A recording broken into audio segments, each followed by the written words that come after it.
Yang membuat Bali hidup itu adalah tradisi ngayah. Bagaimanapun juga kalau kita adalah seorang pengusaha, tentu kita akan melakukan efektivitas dan efisiensi kerja karyawan. Sehingga kita tentu berharap mereka tidak banyak libur.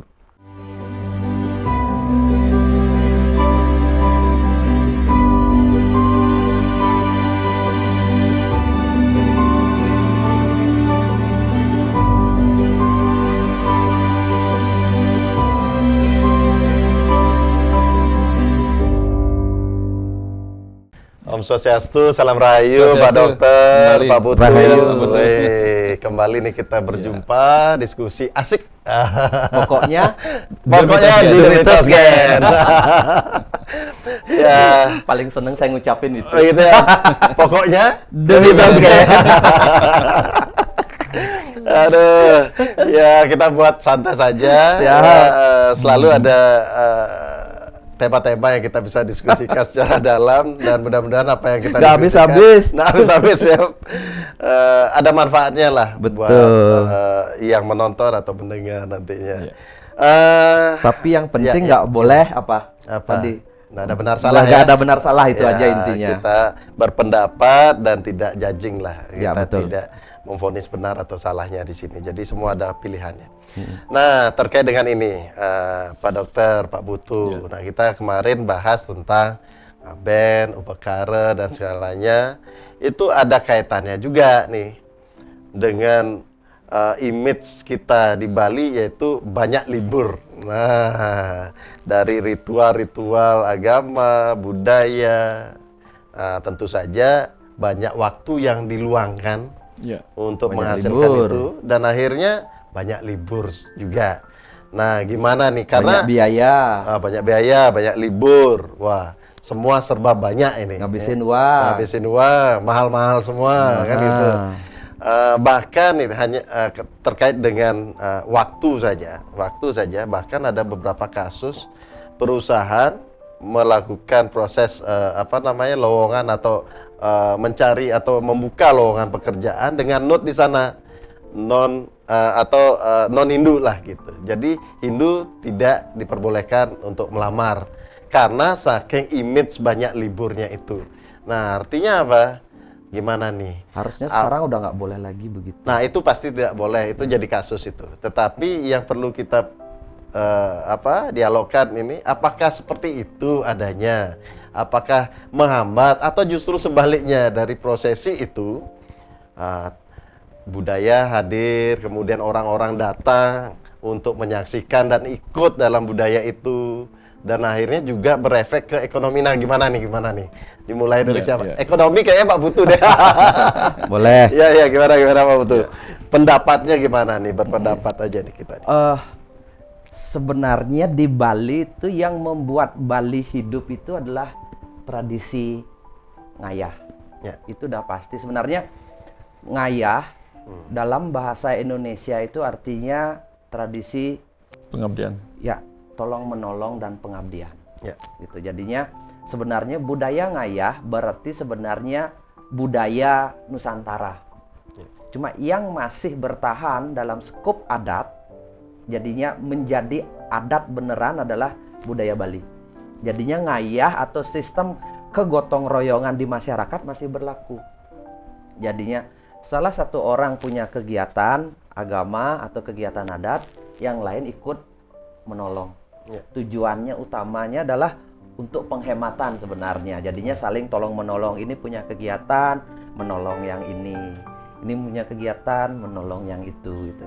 Nah, bergesernya budaya atau bergesernya zaman sekarang dianggap sebagai beban. Bener nggak? Kadang-kadang dianggap sebagai beban, tidak ada waktu dan sebagainya. Dan misalnya banyak ngabisin waktu, banyak ngabisin uang, sampai kita minjam uang untuk upacara gitu. Tapi terus terang saya memiliki pandangan lain tentang ini. Jadinya Bali bisa hidup seperti sekarang. Tamu datang itu karena adat dan budaya kita. Jadinya adat dan budaya kita. kalau di tempat lain di Indonesia, adakah keindahan alamnya seperti Bali? Banyak. Saya main ke Danau Toba, bagus sekali alamnya.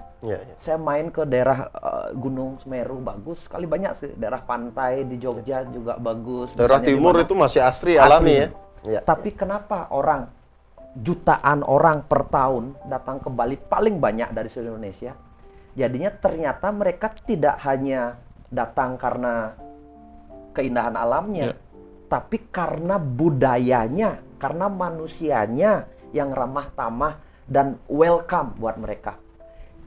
Sistem gotong royong atau ngayah inilah yang membuat masyarakat Bali yang murah senyum dan siap menerima siapa saja gitu. Itu sebenarnya nilai positifnya. Andai kata kita hilangkan, anggap saja di zaman dulu sistem ngayah ini sudah hilang, atau sistem gotong royong atau sistem adat di Bali hilang, saya sangat berkeyakinan sekali Bali ini bukan menjadi destinasi wisata. Bener nggak? Jadinya sebenarnya terus dari mana kita dapat uang? Kekayaan alam kita nggak punya, apapun kita tidak punya. Pertanian paling ya tidak sebesar dulu. Itu yang saya lihat. Jadinya sebenarnya bersyukurlah adat, budaya, dan ngayah ini masih ada di Bali. Cuma PR-nya lagi sedikit saja, bagaimana apa yang didapatkan karena adat budaya Bali ini, impact-nya lebih besar ke masyarakat. Bukan hanya kepada investor yang datang dari luar negeri misalnya. Tapi bagaimana pemerintah yang ngatur supaya dampaknya paling besar diterima oleh masyarakat adat Balinya. Gitu. Nah, yang kedua yang saya lihat dari sistem adat ini yang menarik di zaman modern ini adalah berputarnya ekonomi di kalangan bawah. Itu yang saya lihat Pak Dokter, yang membuat saya senang. Adat itu masih ada. Saya pernah diam di Jawa lumayan lama, 8 tahun. Untuk mencari uang di level bawah, istilahnya kebanyakan dulu saya melihat uang itu berputar di atas. Karena pemain besar semua. Nah, di level bawah itu susah uang. Tapi di sini di Bali, karena adat dan budaya, uang itu bisa berputar di bawah. Jadinya kasarnya gini, susah cari orang Bali untuk tidak bisa makan, hanya sekedar makan. Kalau hanya sekedar makan, orang Bali pasti cukup. Tidak sampai ngemis gitu. Tapi kalau kita lihat, bukan menjelekkan di tempat lain ya, kayak seperti di Jawa, pengemis itu banyak sekali. Karena apa? Benar-benar tidak ada lapangan pekerjaan. Nah, kalau di Bali, karena adat dan budaya ini, apapun bisa dijadikan lapangan pekerjaan. Hal kasar, ngadep canang, nyidang, ngai porosan aja di rumah bisa. Sampai orang Jawa berjilbab pun bisa jualan canang, kan gitu. Jadinya uang 1.000 perak, 2.000 perak itu muter. Dapat untung 500 perak, akhirnya bisa beli nasi. Tidak sampailah kita mengemis. Tapi tetap dari pola gotong royong ini perputaran ekonomi ada. Jadinya di situ saya melihat bahwa jangan melihat bahwa adat ngayah ini hanya sekedar jadi beban masyarakat. Tapi budaya adat ini bisa membuat ekonomi dari semua kalangan, bukan hanya kalangan yang berduit, tapi muter semua. Ya seperti hal-hal sepele-sepele kan, buat canang, apalagi porosan, apalagi berbagai jenis hal-hal kecil, itu semua orang bisa. Nah, yang menarik lagi, yang menarik saya ngelihat di ngayah ini, kembali ya, kalau orang tua di Bali, seperti misalnya nenek kita, kakek kita, kalau di tempat lain mungkin sudah tidak berguna. Istilahnya kasarnya, jadi beban keluarga. Ya, beban keluarga dan ngantiang mati gitu. Kita sebagai orang sudah tua seperti singelah gai. Kalau di Bali karena ada sistem adat itu, orang tua kita tetap sibuk. Ngayah di pura, kija kak, kau ngayah di pura. Kija me, ne pu, metulungan tetangga, metulungan. Hidup masih ada manfaatnya ya, merasa ada manfaat. Jadinya mereka happy. bukan menjadi beban. Ya. Dan itu dari segi energi seperti sampai mau menjelang mati pun mereka masih bermanfaat. Karena sian orang-orang di kampung mau meninggal pun tetap ya menjahitan gitu, sampai ngapain gitu, metulungan, itu hal yang biasa. Ya. Kalau di kota besar udah, kalau orang tua tidak berguna ya panti jompo. Iya, iya. Sudah dianggap tidak berguna, tapi orang tua di kampung merasa tetap berguna. Ya. Jadinya dari segi ekonomi harusnya bisa menghidupi semua lapisan. Dari segi manfaat, jadinya adat ini berguna bagi orang yang kecil sampai tua. Terus dari segi kecerdasan gitu, kita akan terus bertumbuh di adat ini. Banyak belajar, banyak apa segala macam. Itu yang saya lihat. Jadinya saya berharap adat ini suatu saat tidak akan pernah mati. Berharap adat Bali ini, tapi bertumbuhlah sesuai zaman dan kebutuhan.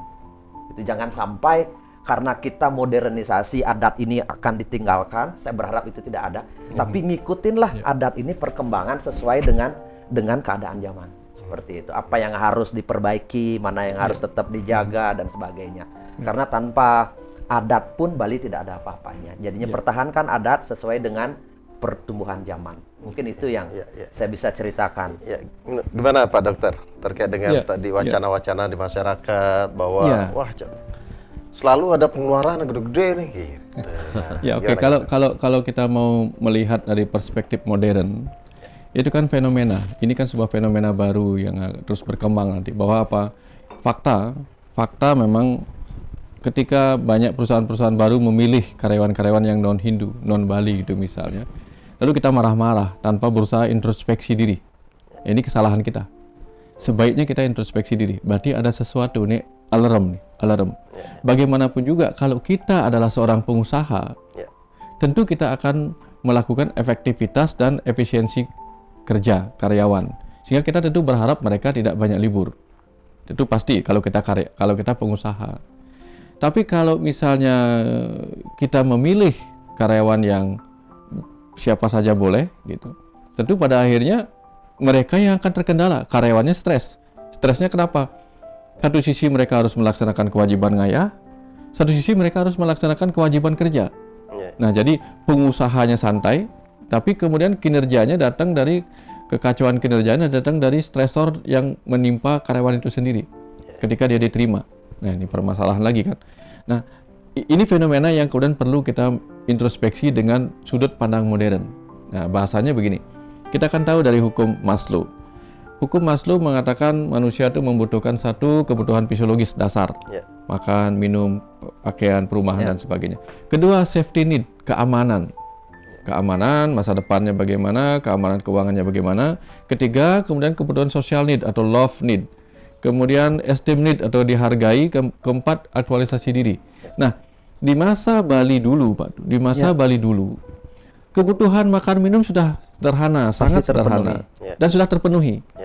Lalu kebutuhan safety, mereka masa depan hidup nggak kita? Masih hidup karena apa? Kita punya lumbung, masih ada padi di sana, tabungan ayam masih ada, telur masih ada, sehingga mereka bisa memenuhi kebutuhan sosial need, membentuk banjar, mengadakan kegiatan-kegiatan ngayah dan sebagainya untuk berbagai hal, sehingga mereka tidak gampang stres karena ada kebutuhan persahabatan yang terpenuhi.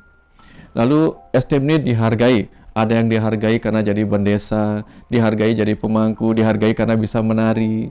Kemudian kebutuhan akan aktualisasi diri terpenuhi. Ya, jadi ada yang pintar, kamu jago mekidung dan seterusnya.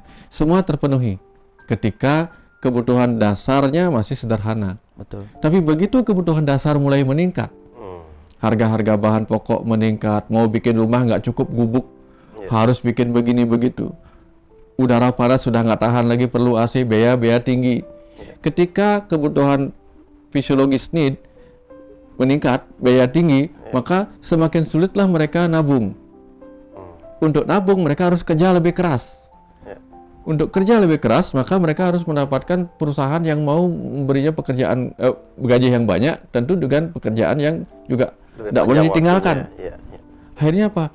Terbengkalailah kebutuhan sosial mereka, yaitu ngayah-ngayah tadi. Ini Nah, ini yang menjadi permasalahan. Siapakah yang bisa menyelesaikannya? Kalau kita lihat dari sudut seorang pengusaha, tentu karena mereka yang membayar, kita tidak bisa menyalahkan mereka. Kita nggak mungkin memaksa mereka mempekerjakan orang-orang yang akan mengganggu efisiensi dan investasinya gara-gara kinerja karyawannya terganggu oleh karena itu. Nanti kalau mereka bangkrut dan tutup perusahaan, kita juga kehilangan lowongan pekerjaan bagi anak-anak kita, betul nggak? Iya. Berarti kita juga harus menghormati dia. Lalu mana yang bisa kita perbaiki? Maka yang bisa kita perbaiki adalah hal-hal yang berkenaan dengan adat kita. Itu yang bisa kita atur. Siapa yang bisa mengatur? Bendesa bisa mengatur. Sehingga apa? Kegiatan-kegiatan adat yang dulunya terlalu banyak. Misalnya apa? Sekarang ngaben ngerit sebulan penuh.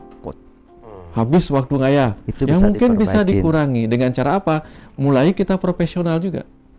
Misalnya dengan cara apa? Siapa dari Banjar A, Banjar B atau keluarga A, keluarga B yang mempunyai kemampuan untuk menjadi secara profesional menjadi serati Banten misalnya. Nah, itu yang kita biayai. Sementara yang tadinya harus ngayah, ya udah, waktu adalah uang. Kamu boleh tidak ikut datang ngayah ini, tapi kamu harus membantu pembiayaan ini. Sehingga apa? Dia mendapatkan uangnya di sana di tempat dia bekerja keras, tidak dipecat sebagai karyawan. Terus orang-orang yang suka belajar menjajahitan, jadi serati Banten juga mempunyai kesempatan untuk hidup. Kan inilah yang disebut segilit segulu, paras paros, ya selunglung sampai ke semuanya mendapatkan tempatnya masing-masing. Jangan dipaksa. Kamu harus ngayah. Ngayah itu diartikan apa? Hadir di sini, walaupun kehadirannya nggak ngapa-ngapain, karena nggak bisa ngerjakan sesuatu. Yang penting kamu hadir aja di sini, nah, kan nggak bagus. Lebih baik dia hadir di tempat kerjanya, mendapatkan pekerjaan, tetapi dengan sebuah kesepakatan, nanti waktumu yang tidak kamu bisa berikan kepada kita, berilah dalam bentuk biaya yang lebih banyak daripada orang yang bisa hadir. Sehingga apa? Kamu di sana tetap mendapatkan pekerjaan, di sini orang-orang bisa mendapatkan pekerjaan. Ini perlu direkonstruksi oleh pemimpin-pemimpin di desa. Kemudian jenis-jenis upacara yang biasanya menghabiskan waktu banyak atau terlalu besar, ini bisa direkonstruksi oleh pemimpin-pemimpin agama. Sehingga tidak wajib, ngapain ngerit harus gede segini, pacarannya begini, peyatnya begini, dan menghabiskan banyak ini. Nah, sama kayak yang contoh di desa, Pak Putri. Ketika ada ngapain ngerit, kita kan membangun apa yang disebut balai gede, balai peyatnya, balai pengorong gitu. Nah, itu kita serahkan kepada orang-orang ahlinya. Dan itu mereka diberikan sesari dari pekerjaannya. Tidak semua orang ngayah. Nah, supaya ada kerjanya masyarakat. Jadi orang-orang itu membuat rangka-rangkanya semua sesuatunya. Nanti masyarakat semua sebagai simbol mereka ikut ngayah, mereka hanya hadir satu kali. Satu kali kumpul semua satu banjar untuk menghias atau untuk pasang ini. Itu hanya. Jadi mereka cukup dapat hadir ngayah, dan ini ngayah dan dibayar karena sesuai dengan profesi mereka, kemampuan mereka. Nah, ini selalu yang dibutuhkan adalah manajemen yatnya, manajemen kerja, karena inilah dunia modern. Bahkan di zamannya masih kita hidup dengan pertanian, itu kan ada manajemen waktu. Ini ada padewasan untuk metekap, ada padewasan untuk motong padi, ada padewasan untuk menanam. Sehingga padewasan itulah tidak boleh sering mengganggu. Jangan sampai sekarang mengadakan upacara ngaben. Kenapa? Ini adalah hari baik untuk menanam padi. Kalau orang sibuk menanam padi, ini sibuk mengadakan upacara dan harus ngayah, kan bingung. Makanya itulah disebut padewasan. Di zaman modern ini kenapa padewasan tidak diubah? Jadi ada padewasan di mana kita mengadakan upacara tanpa mengganggu pekerjaan orang lain. Itu contoh-contoh yang kita perlu rekonstruksi ulang, dan ini perlu manajemen kerja, manajemen waktu yang ditentukan oleh perjuru desa melalui perubahan awik-awik, perubahan pararam. Ini perlu. Karena apa? Inti sebuah desa adat itu adalah paras paros, selulung sabayan take, segilik segulu gitu. Tidak saling menyakiti, saling asah, saling ngasih, saling asuh. Tidak boleh menyakiti. Ini yang terpenting. Kalau masih menggunakan kekerasan kaku seperti itu, nggak harus semuanya ngayah. Nanti ini dipecat, lalu yang nanti mereka nggak punya makan, siapa yang menggantikan? Siapa yang membantu? Ya kan susah juga nanti. Ini contoh. Karena apa? Kalau pekerjaan ditentangkan dengan adat, pasti kita akan memilih pekerjaan, Pak Dokter. Pasti, karena itu kebutuhan dasar kita adalah isi perut. Betul. Jadi jangan sampai adat itu bertentangan dengan pekerjaan. Makanya di desa adat itu, perjuru adat itu wajib dalam aweg-aweg yang dikute misalnya. Wajib itu apa? Di tingkat MDA sekarang, Majelis Desa Adat juga menetapkan bahwa aweg-aweg itu harus mengatur apa? Fungsi desa adat adalah mengatur, mengelola desa adat supaya tercapai kasukertan palemahan, kasukertan pawongan, kasukertan paryangan. Nah, fokus pada kasukertan, kebahagiaan, ketertiban, keteraturan daripada pawongan manusianya adalah dengan cara apa?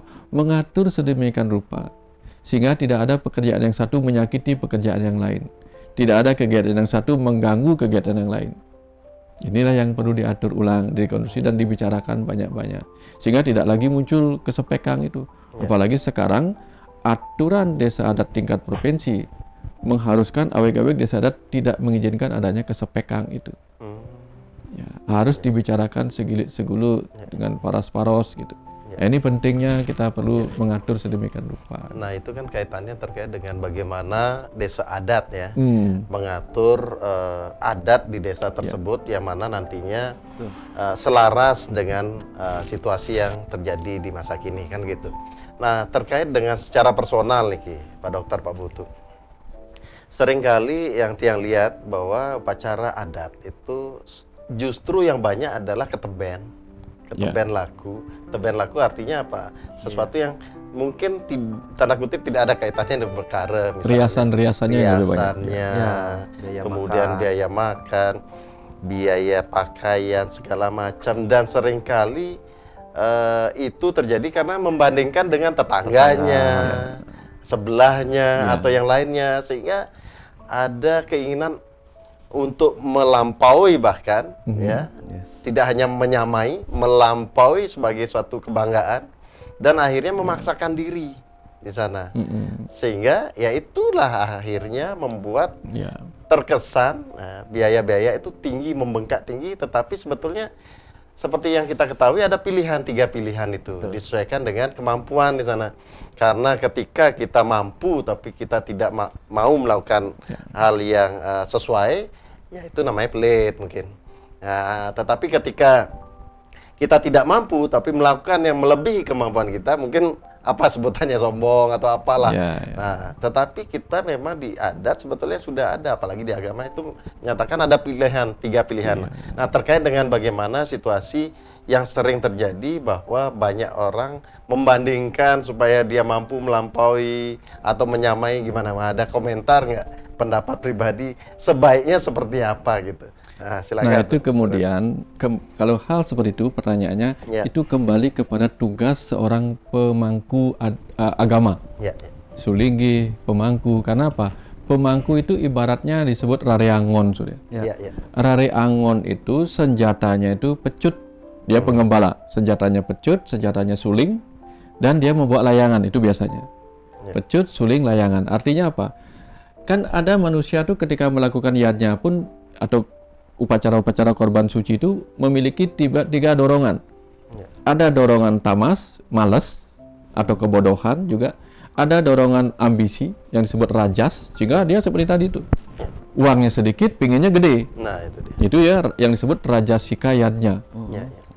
Yang ketiga adalah satwika yadnya. Dia benar-benar memperhitungkan dengan ini. Nah, dalam konsep satwika yadnya inilah kemudian muncul istilah orang-orang tua luhur-luhur dulu itu kalau anaknya mau mengadakan upacara akan ditanyakan begini, sube meluasang dibahas pipis. Nah, itu dia.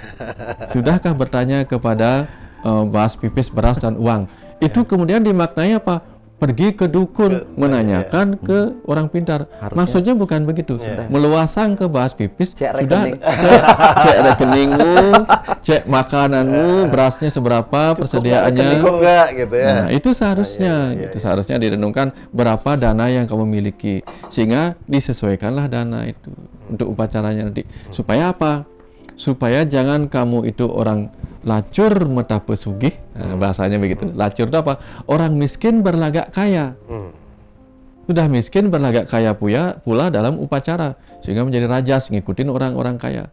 Atau ada orang sugih mata pelacur, orangnya kaya berkemampuan tapi males berupacara, inginnya yang praktis-praktis, yang murah-murah meriah gitu misalnya, padahal dia punya uang banyak, dia bisa jalan-jalan ke luar negeri, tapi dia melakukan niatnya yang kecil. Salahkah dia? Enggak salah, tetapi dia lupa bahwa upacara yatnya itu juga disebut sebagai cakrayatnya.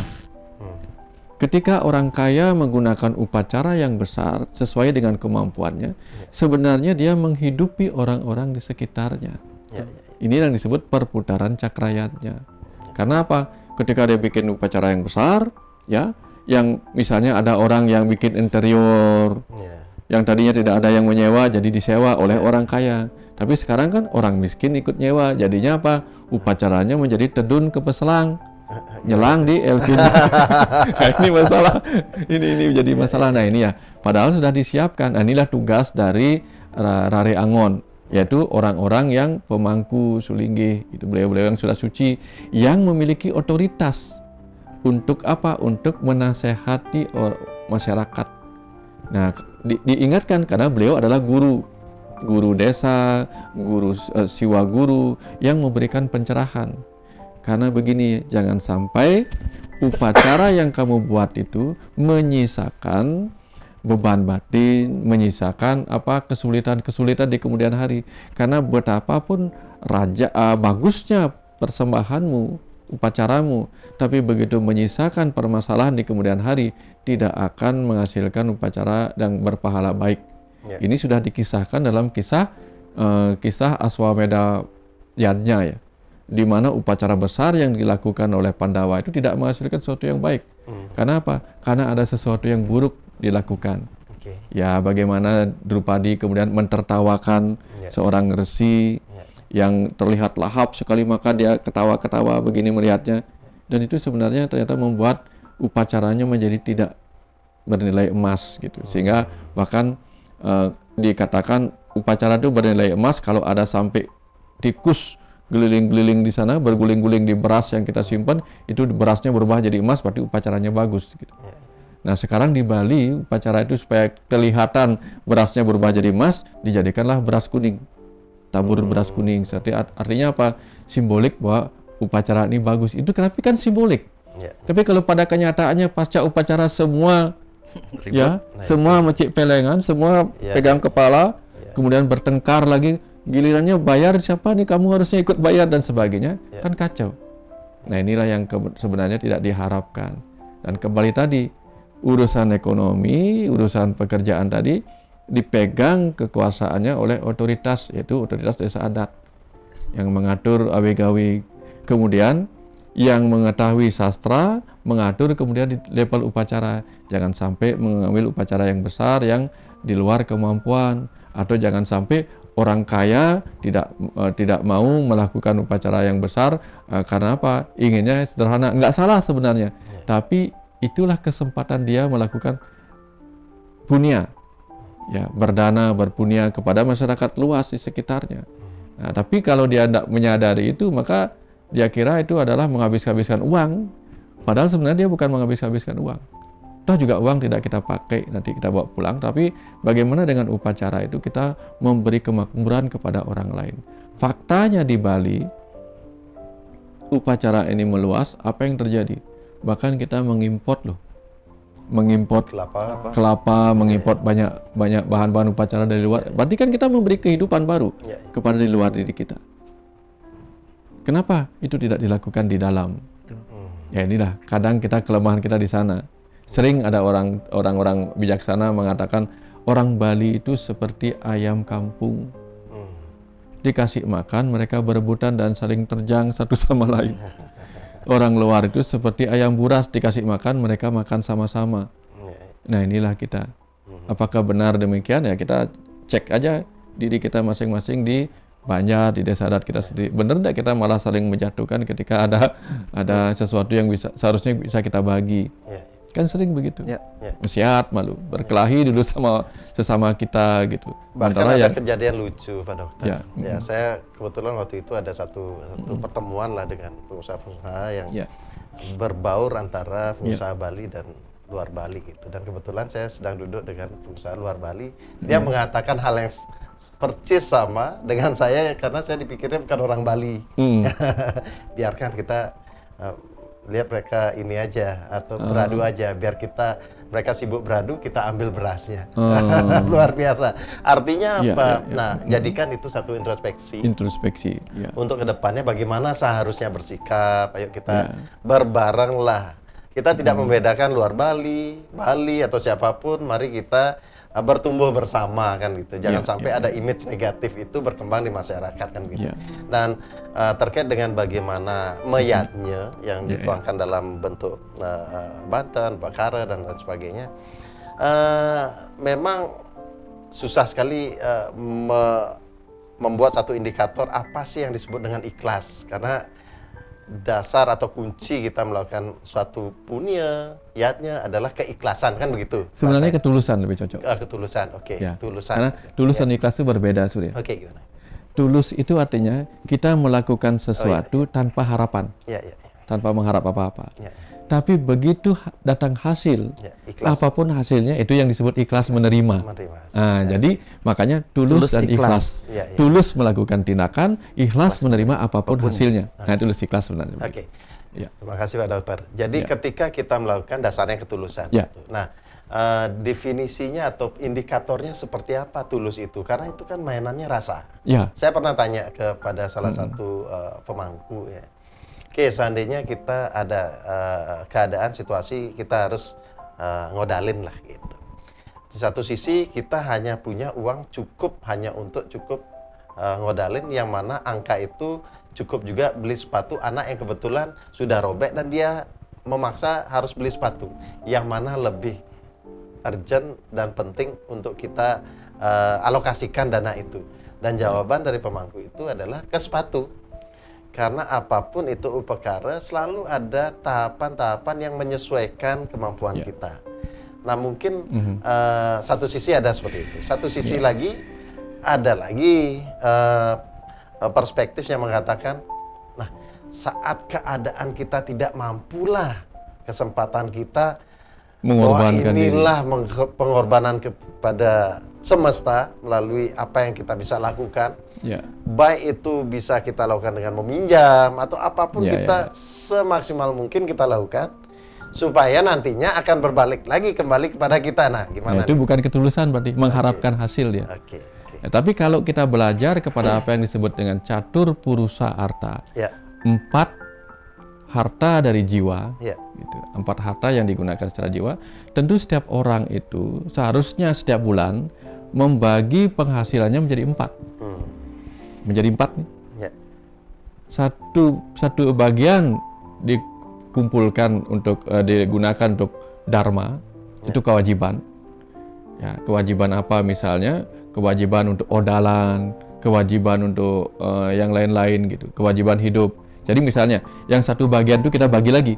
Kewajiban itu macam-macam kan? Kewajiban kepada dharmaning agama, dharmaning negara, bayar pajak, bayar listrik dan sebagainya. Sisa sedikit dharmaning agama bisa dipakai untuk odalan. Kalau belum ada, belum cukup, ya sudah jangan odalan. Nah, kemudian yang kedua, satu bagian lagi dipakai untuk arta, disimpan. Tidak boleh digunakan untuk apa-apa. Tidak untuk upacara, tidak untuk apa? Untuk hidup kita pada saat masa paceklik nanti. Kemudian yang ketiga, digunakan untuk kama, untuk kebutuhan. Nah, ini yang bisa dihilangkan. Kalau misalnya kebutuhan dharma kita, kewajiban kepada odalan dan sebagainya harus memenuhi uang itu, ini bisa diambil yang kama ini. Kamanya bisa kita batalkan. Jangan sebenarnya gabungan antara dharma dan kama ini cukup, kemudian kamanya kita utamakan, dharmanya kita hilangkan. Gitu. Nah, kalau ini masih bisa dipakai, kenapa ini dihilangkan? Itu contoh. Sisanya baru kita pakai moksa. Moksa itu apa? Kita lepaskan. Kita korbankan untuk memberi tolong orang lain. Nah, ini juga bisa dipakai ke dharma tadi. Karena ketika kita pakai untuk odalan, di sana juga kita melakukan pelepasan, tapi dengan pelepasan yang berguna. Berguna pelepasannya dipakai untuk membeli barang orang lain untuk biaya upacara. Itu boleh. Nah, ini contohnya. Jadi setidak-tidaknya yang satu bagian itu kita tabung dulu untuk masa paceklik, satunya kita pakai untuk dharma. Tapi kama dan Moksa itu kita juga bisa alihkan kepada dharma. Jadi kalau belum terpakai bisa kumpulkan. Ini kita pakai persiapan untuk upacara. Ini kita tabung misalnya. Kita punya penghasilan 1 juta gitu misalnya kan. 1 juta per bulan. Ya, per bulan itu kita sisihkan 250 untuk apa? Dharma. 250 kita tabung untuk masa paceklik nanti kalau kita kehilangan pekerjaan atau apa-apa. 250 kita pakai untuk kama, kebutuhan. Tapi kalau nggak ada yang dipakai, kumpulkan aja untuk dharma. Jadi 250 suatu ketika bisa dipakai untuk odalan dan sebagainya. Ya, nanti kalau setelah 6 bulan terkumpulnya adalah 1 juta, maka sesuaikanlah upacara apa yang bisa kita lakukan untuk 1 juta itu. Jangan paksa lagi ngambil pinjaman dan sebagainya. Karena tidak ada yadnya itu kan macam-macam. Ada yadnya berupa yadnya itu, ada jenana yadnya, ada karma yadnya, ada bakti yadnya. Jadi bukan hanya bakti dalam bentuk persembahan. Bakti dalam bentuk pelayanan juga bisa. Bakti dalam bentuk karma juga bisa. Bakti dalam bentuk jenana juga bisa. Bakti dalam bentuk raja yoga juga bisa. Artinya apa? Kita tidak bisa mempersembahkan apa-apa hari ini, cukup persembahkan pejati. Karena banyak itu Pak Putu. Pejati dan beberapa sodan. Pejati itulah hati, kesungguhan hatiku mempersembahkan jiwaku ini. Dan itu diperbolehkan. Dan diperbolehkan. Lebih kecil daripada itu adalah canang. Canang itu resmi. Canang itu adanya resmi, mencanangkan, meresmikan. Ya Tuhan, inilah yang mampu kupersembahkan secara resmi mewakili diriku. Kepadamu yang ada di pelinggih ini, canang inilah mewakili kesungguhan diriku sebagai bentuk persembahan, energiku, energi cinta kasih, energi cahayaku. Tapi izinkan hari ini aku tidak punya uang untuk odalan, untuk merayakan ini. Akan kupersembahkan bakti dan pelayananku pada kehidupan ini, pada pelemahan, pada periangan, pada powongan. Kan tidak seluruh harta kita harus pakai persembahan kepada periangan. Apalagi kalau kita ingat filsafatnya Pak Putu. Apakah yang bisa kita persembahkan kepadanya kalau sesungguhnya semua ini adalah miliknya? Yang tidak diizinkan apa? Jangan sampai kamu mengambil sesuatu tanpa ingat mempersembahkan lebih dulu kepadaku sebagai bentuk terima kasihmu atas berkahku. Nah, gitu bahasanya. Sehingga bukan berarti apa? Persembahkan ke sana banyak, kita nggak makan, nggak boleh. Kan makanya kita yadnya sese. Kita persembahkan sedikit. Masa nasinya kita bikin satu cubluan gitu, satu periuk, kita persembahkan seluruhnya, kita makan sedikit kan tidak mungkin. Kita persembahkan sedikit. Makanya ada dalam mantra mengatakannya begini, ya sedikit persembahanku tapi besar harapanku. Alit atur titiang, gang pinunas titiang. Nah, gitu. Ada begitu. Artinya apa? Tidak harus besar persembahannya. Tidak harus besar. Tapi kalau kita mampu yang besar, jangan gunakan kata itu. Nggak harus besar. Tapi apa? Persembahannya kecil, itu makannya di restoran mewah, nggak nyambung. Nggak nyambung. Ya, ini contoh-contoh bagaimana, inilah contoh bagaimana orang Bali diajarkan harmonis, diajarkan apa? Metimang, itu contohnya. Kira-kira seperti itu arahnya. Dari Pak Putu mungkin ada, Pak Putu? Ya. Sebenarnya saya berpikir adat Bali itu tidak terlalu berat. Tidak terlalu berat dalam artian kalau kita ngelihat sekarang kondisi keadaan di seluruh Indonesia, sebenarnya semua sistem yang ada di Indonesia itu berat. Sama kayak kita ya, di Bali dibilang banyak libur. Tapi sebenarnya banyak liburnya sedikit-sedikit. 1 hari. Tapi kalau kita bandingkan dengan teman-teman kita Muslim, dia lebaran ngambilnya waktu 2 minggu liburnya. Tapi kita pecah-pecah, kecil-kecil gitu. Sebenarnya hitungnya sama. Bagi saya sih hitungannya sama. Tapi jangan sampai sistem adat yang ada di Bali membuat kita seperti ayam mati di lumbung beras. Karena sebenarnya Bali ini menghasilkan banyak banyak devisa atau banyak devisa, uang kan. Lowongan kerja banyak. Ya, lowongan kerja banyak, tapi jangan sampai selalu mengidentikan orang Bali itu butuh banyak libur gitu.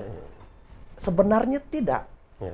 Yang jadi problem kita itu bagaimana sekarang desa adat atau adat budaya di Bali berbenah, itu aja sih menurut saya. Buat kalau kita mau anak-anak kita survive, bisa menjadi tuan rumah di tanah sendiri, itu buat manajemen adat yang lebih profesional. Itu bisa diatur. Karena saya ngelihat banyak sekarang desa adat sudah memperbaiki diri. Banyak memperbaiki diri. Jadinya tidak sangat kolot seperti dulu. Seperti di kampung saya sekarang ngaben. Udah gratis ngabennya. Ngaben gratis. Gratis. Jadinya benar-benar sistem gotong royong. Sistemnya adalah patis. Patis jadinya, dan diharapkan patis itu memang benar-benar 100% bisa nutup biaya ngaben. Jadinya itu kan sudah berhemat. Berhemat luar biasa. Ngaben yang biayanya gede bisa dihemat. Terus biaya gotong royong biaya gotong royong dipakai. Malah kan adat itu menjadi bagus. Dan sekarang manajemen waktu. Kalau manajemen uang kan sudah berhemat tadi. Manajemen waktu sekarang. Apakah setiap orang wajib ngayah? Diatur, dibuatlah manajemennya.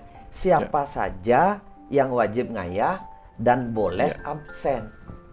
Karena kan buatlah manajemen adat lebih profesional. Dan saya yakin desa adat yang maju, kalau pemimpinnya anak muda, dia akan berpikir sangat profesional. Sekarang kan dunia modern semua profesional. Saya berharap adat pun dibuat profesional sehingga tetap kita memiliki daya saing yang bagus di dunia kerja. Karena pekerjaan zaman dulu sama sekarang beda. Kalau dulu kan petani sibuknya 1 minggu, liburnya 3 minggu. Tapi sekarang kan berbeda. Jadinya perbaiki adatnya, bukan meniadakan, tapi kita perbaiki aturannya diperbaiki, awig-awignya dan sebagainya, direformasi. Adat yang membuat Bali terkenal di dunia internasional, yang membuat kita bertahan juga sistem gotong royongnya. Tapi adatlah yang membuat masyarakat Bali tetap hidup, harusnya bisa makan. Jangan sampai karena adat Bali terkenal, tapi karena adat masyarakatnya miskin. Ininya yang diperbaiki, jangan sampai masyarakatnya miskin. Tuh, jadinya lebih profesional dibangun. Menurut saya balik, jangan sampai membunuh adatnya. Itu. Nah, nomor 2 yang perlu kita, harusnya ini pemerintah, pendidikan masyarakat Bali harus ditingkatkan. Jadinya daya nalar dan daya berpikirnya lebih panjang. Daya saing juga. Daya saingnya juga, kompetensinya lebih kuat. Gitu. Mumpung devisa kita tinggi, pemerintah alokasikanlah dana untuk pendidikan. Bukan hanya pembangunan fisik yang dilakukan di Bali, tapi saya minta tolong pembangunan SDM-nya. Sehingga daya saing, daya kompetisi, daya pikir masyarakat Bali siap. Siap. Jadinya seperti apa yang diceritakan Pak Dokter tadi, kalau kita sistem pendidikannya masih rendah, SDM-nya masih rendah, ya saling iri akan tetap ada. Tuh, saling jeleang antar tetangga tetap ada, saling walek. Padahal orang lain masuk ke Bali. Kenapa kita sempit sekali berpikirannya? Kalau bisa canangkanlah, ya. Kalau saya jadi gubernur misalnya, tapi misalnya saya ada peluang kayaknya? Enggak pengen. Tapi kalau saya jadi gubernur, ya setidaknya 1 anak di 1 kakak sampai disekolahkan sampai kuliah di luar Bali misalnya. Wajib kuliah di luar Bali. Kalau dananya ada. Kuliah di Bali, ada kuliah Surabaya, wajib kuliah pokoknya sampai S1. Sehingga orang Bali dapat wawasan lebih luas melihat Bali itu seperti apa dibandingin. Sekarang kita melihat Bali dari dalam Bali.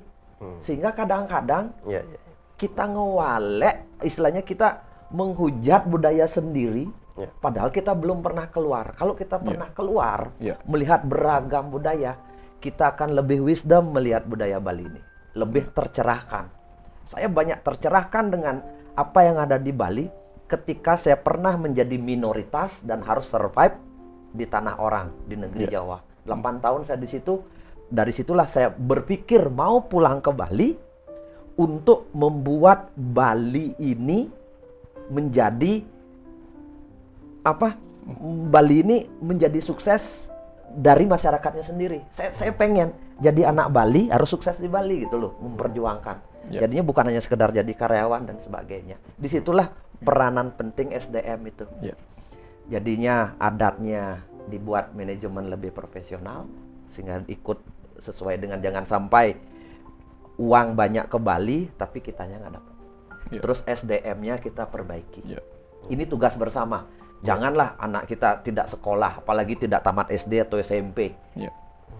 Kuliah wajib, bila perlu kuliahkan di luar Bali, sehingga pulang siap membuat Bali lebih hidup dan lebih hebat dari putra-putranya sendiri, seperti itu. Setuju. Wah, luar biasa. Oke, yang jelas kita setuju ya bahwa ada juga kalimat kalau mau menjatuhkan satu bangsa, ya hancurkan budayanya kan gitu. Jadi budaya itu penting untuk kita jaga. Tetapi kita tidak bisa memungkiri ada hal-hal yang memang melalui pemangku kebijakan nantinya akan mengatur disesuaikan dengan kondisi. Dan juga memang terkait dengan SDM, saya setuju SDM tidak hanya dibuat lebih pintar tapi lebih menyadari. Karena tadi ada bahasa sebetulnya yang membuat ini mahal atau apa adalah daya tanda kutip keinginan untuk bersaing atau keinginan untuk melampaui yang lainnya, dan ada juga didasari dengan rasa iri di sana. Jangan sampai itu terjadi, karena balik lagi saya sering pakai satu cerita di mana dalam satu kakak ada tiga kakak dalam satu rumah. Ketika mereka bersaing dan mulailah satu orang mulai iri dengan kesuksesan yang lainnya. Itu sering sekali terjadi, dan kebetulan saya ada wadah untuk menyampaikan kepada anak muda. Kebetulan saya ngajar juga. Jadi ada kesempatan saya bilang, apa untungmu ketika kamu tidak mampu melihat keluargamu sukses? Anggaplah si A, si B, si C. Si B sukses nih. Si C mulai iri dan membuat gimana caranya supaya si B ini down atau bangkrut. Dan ketika itu terjadi, apa yang terjadi? Apakah si C ini lebih kaya dari sebelumnya? Ya tidak. Lebih kaya dari si B mungkin, karena si B bangkrut. Tapi itu dianggap satu keberhasilan, dan itu mindset yang tidak baik sama sekali. Dimana kalau saya menyampaikan adalah sebisa mungkin kamu mulai dengan sangat ikhlas, mensupport dan ikut berbahagia ketika ada temanmu, kawanmu, bahkan saudaramu sukses. Karena apa? Minimal hal yang pertama adalah orang itu tidak akan menyakitimu gitu. Karena udah sukses, ngapain lagi kita harus support mereka kan gitu. Minimal sudah tidak ada tanggung jawab kita untuk mensupport. Dan kedua adalah kemungkinan ketika saudaramu atau tetanggamu atau ya itu lebih baik, ya tentu ada peluang-peluang baru untuk kamu ikut juga bertumbuh kan begitu. Nah, jadi hal-hal semacam itu hal paling dasar bagaimana kita mempunyai mindset yang benar, itu harus juga tersampaikan. Dan saya juga bersyukur di The Mythos kita paling tidak ada hal yang kita diskusikan seperti ini. Mudah-mudahan apa yang kita diskusikan ada kalimat-kalimat sebagai pemicu kesadaran untuk saling bertumbuh, untuk saling mensupport, dan akhirnya kita semuanya bertumbuh ke arah yang lebih baik kan begitu ya Pak Dokter, Pak Putu. Baik. Terima kasih Pak Putu, Pak Dokter. Boleh nggak saya minta silakan. Dikit aja. Silakan. Mumpung The Mythos ini masuk YouTube, saya punya pandangan sedikit kalau pemerintah menyetujui jadinya permintaan masyarakat ini. Anggaplah begitu. Bisa nggak satu desa minimum ada 50 sarjana baru setiap, jadinya ada disupport oleh pemerintah, ada sarjana-sarjana yang muncul. Bila perlu dikuliahkan ke luar Bali. Terus terang banyak desa, kalau banyak sarjananya, banyak orang yang berpendidikan, itu akan lebih berkembang desanya itu. Jadinya saya berpikir kita bermasalah di sini karena pendidikan kita banyak yang rendah di kampung-kampung, banyak saling iri, saling ini. Kalau kita sudah keluar, melihat Bali dari luar, pendidikannya bagus, hasilnya akan bagus Bali ini. Saya yakin itu. Betul. Ya, satu sisi kita harus akui ya, kalau dengan kata SDM itu topik yang menarik ketika memulai entah itu kampanye atau apa, selalu SDM. Tapi ketika realitanya SDM itu seakan-akan menjadi ya nomor 2, selalu ke fisik. Nah, itu memang dilema di masyarakat seperti itu. Karena mau tidak mau, contoh deh, ya, Pak Putu, mumpung bicara itu supaya mungkin nanti pemangku kebijakan mendengar mendengar juga saran ini. Ketika SDM ya, itu terkadang biayanya banyak, tidak terlalu terlihat, efek langsungnya tidak terlihat. Mungkin di situ ya. Biayanya banyak. Kalau pembangunan fisik kelihatan langsung. Terlihat, dan kalau itu pembangunan SDM nggak kelihatan. Terkesan tidak terlihat gitu ya. Misalnya kursus deh, gitu. Kursus deh. Kita melakukan hal itu. Biayanya banyak, mungkin saja efek dari kursus itu nggak tiba-tiba dia bisa ini, bisa itu, tidak. Tetapi ketika itu bangunan fisik, minimal angkul-angkul deh gitu, atau balik kukul deh gitu, itu menjadi ini nenek gak ini gitu. Kenapa Mungkin saya berani itu, bilang tadi itu banyak orang kampung harus kuliah? Karena saya sendiri teman-teman yang kuliah di Surabaya di tahun 97 yang di Tabanan kurang lebih ada 10 orang. Dia dari SMA saya. 10-10-nya ini jadi termasuk ada jadi pengusaha, ada jadi konsulat, banyak sekali, dan mereka banyak berkontribusi untuk Bali. Kalau ini dibanyakan lagi, bukan hanya 10 orang satu kabupaten, bisa 10 orang satu desa, luar biasa. Bener nggak? Itu menurut saya. Jadinya benar-benar bisa berkontribusi buat Bali ketika banyak orang Bali menjadi orang hebat. Benar nggak Pak Dokter? Betul. Ketika orang mempunyai kesempatan untuk melihat situasi di luar, tentu wawasannya akan lebih luas. Sederhananya begini, silakan. kenapa Bali bertahan adat kehidupannya dan sebagainya? Karena dulu banyak juga orang luar datang ke sini. Bukan orang Bali, orang luar datang ke sini. Lalu dengan kecerdasannya mereka itu mempunyai kemampuan ATM, amati, tiru, modifikasi, sehingga Bali itu menjadi wilayah yang kaya budayanya karena mampu mengadopsi budaya-budaya luar, kemudian bertransformasi mengikuti perkembangan itu. Jadi tambah kaya dia. Nah, kenapa? Karena banyak orang-orang pintar dari luar datang ke sini dulu. Bali. Nah, sekarang mereka sudah di sini, mereka lah yang harus dibawa keluar sebentar menjadi pintar untuk kemudian mampu melakukan ATM dari dalam. Betul. Mengamati, meniru, memodifikasi perkembangan modern sehingga mereka tetap bisa mempertahankan adat budaya tanpa kehilangan kemampuan untuk memanajemen keuangan, bisnis dan sebagainya. Ini kuncinya sebenarnya. Kalau orang dulu bisa, kenapa sekarang kita nggak bisa? Setuju. Kembali kepada, kalau dulu kekuatannya ada pada raja, sekarang kekuatannya kepada sang pemangku pemerintahan. Baik, semoga apa yang kita didiskusikan itu didengar dan direalisasikan sehingga balik lagi ke tema tadi, upakara menjadi satu keselarasan antara Trihita Karana tadi, hubungan kita ke Tuhan, personal dan ke alam ini, sehingga Bali tetap sesuai dengan budayanya, tetapi SDM juga bertumbuh. Baik, Pak Dokter, sampai ketemu di lain kesempatan. Tetap pokoknya di Rayu.